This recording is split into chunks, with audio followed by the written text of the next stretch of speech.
Hello everyone, and I know today is a different video because we're not doing any scripting, but I'd like to share my opinions about the Hunt Mega Edition. I believe that this event was better than the Hunt First Edition. There weren't crappy games like Toilet Tower Defense, and the difficulty was slightly raised to make it more challenging and enjoyable.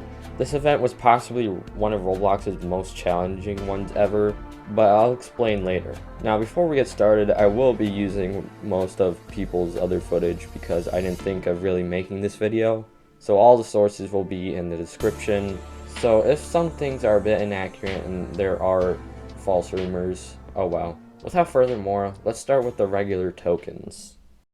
The first token or badge I will be talking about is Clip It, and I believe this one had the worst quests. Now I know that I said Roblox picked out better games, and to be honest, Clip It isn't actually that bad, but my god was it boring for this quest. The first task was watching clips for 30 minutes. Like seriously, there could have been some small minigame where you had to find shards of the token around the various maps, but they did this?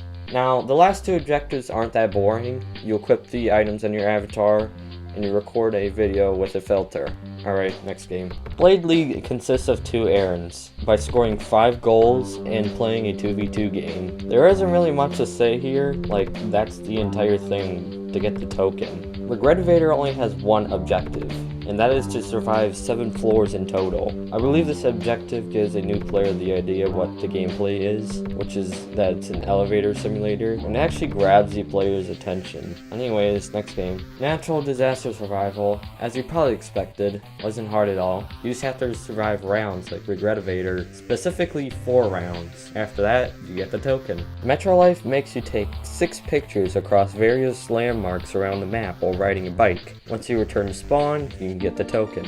I think doing this will allow the player to adjust and view the map as it is.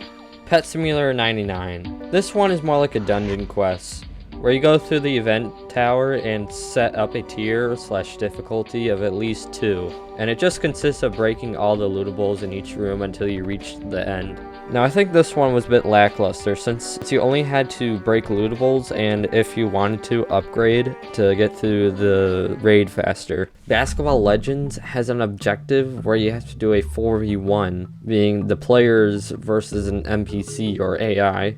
Beat the game and you get the token. I enjoyed this one because it wasn't too hard nor easy. Bayside High School was interesting. Instead of playing the actual game, you had to play Crossy Roads and have to travel 50 blocks to the token. Although, like I said, it doesn't relate to the actual game. I actually think it was a challenging game, in a good way though. Infection Gunfights' objective was achieving 200 scores in the Infection only game mode, or a different one. This one probably took too long too. For every round, you get like 10 to 15 scores, so that'd be about 20 games you have to play. Yeah.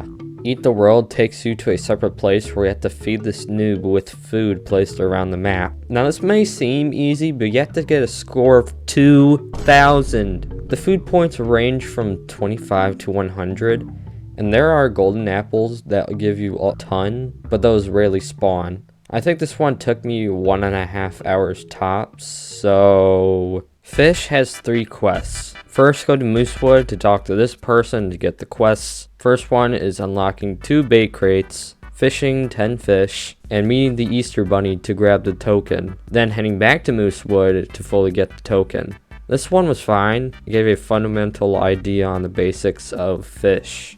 It Girl had 3 tasks, by playing 2 full games, collecting 25 hearts, and giving 30 hearts through ratings. This one was okay, I guess. It does give the basic ideas of the game, but I don't know what's off. Anyway, Rivals makes you talk to the game's mascot, aka the Shady Chicken, to give you the quest for the token, which just consists of playing a 1v1 duel and eliminating 5 players in 2v2s. I enjoyed this one. It sucked me into the game pretty well, and it was pretty fun. Hell's Kitchen made you create and serve 5 high quality dishes to get the token. I think this one was pretty fun and interesting since it's an intense food cooking game in retrospect. Untitled Tag Game made you collect 350 cash through doing whatever. This one I believe had a fair amount of time since it gives you the time to adapt and learn from the gameplay mechanics. And I truly appreciate how great the game is in general. SpongeBob Tower Defense takes you to their hunt map and you have to survive 15 waves. I think this one could have gotten more things to offer a player involved in the hunt, but alright.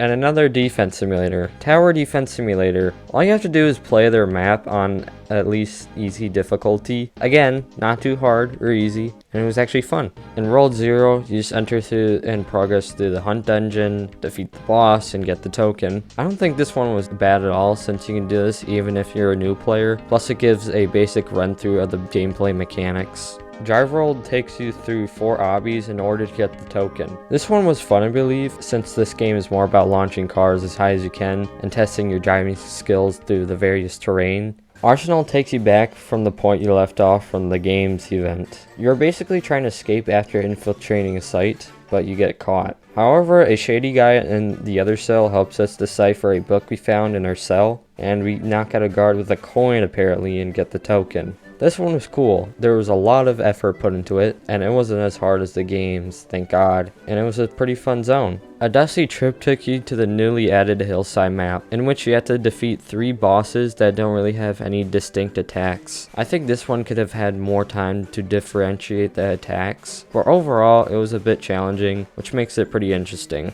Untitled Boxing Game has you defeat 2 bosses for the token. This one had a unique and clear picture of the backstory behind these bosses, and I quite liked it. Chain takes you to their new hunt map, which takes you to a skull-like rock with your other tethered player, and you have to work and cooperate to get to the top in order to get the token. This one took me a while since of that pesky pink bridge breaking so many times on me.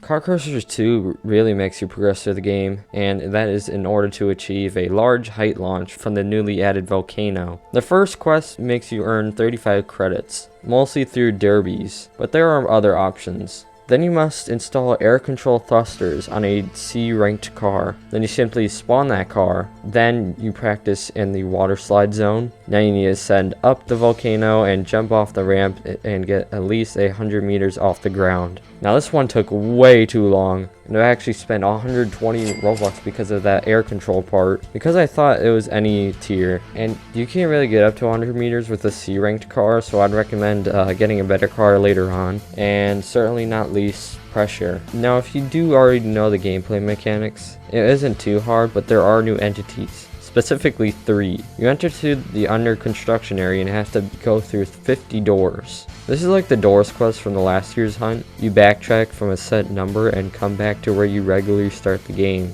The first enemy is one who catches and tries to hit the player when you're not looking at him. The second is a skinned entity in which you have to flash beam it in order to not get damaged by it. The last one is like Rush from Doors. It comes out and flies through each room. There were small details that I liked about this part of the game. It's competitive, it's interesting, and there are other ways to enjoy this part. Well, I guess that's it. My rating for each game out of 10 will be on the right here. I would like to thank you all because we just hit 10 subscribers.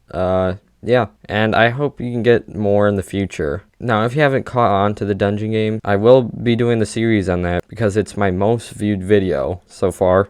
And the pizza game will be on hold since that'd be a lot to do at the same time. And that doesn't mean I'd do these types of videos due to the lack of content in this genre. But if you would like more of these Roblox event videos, go ahead and like for my confidence, and subscribe to give me extra support. But there may be another one on the horizon.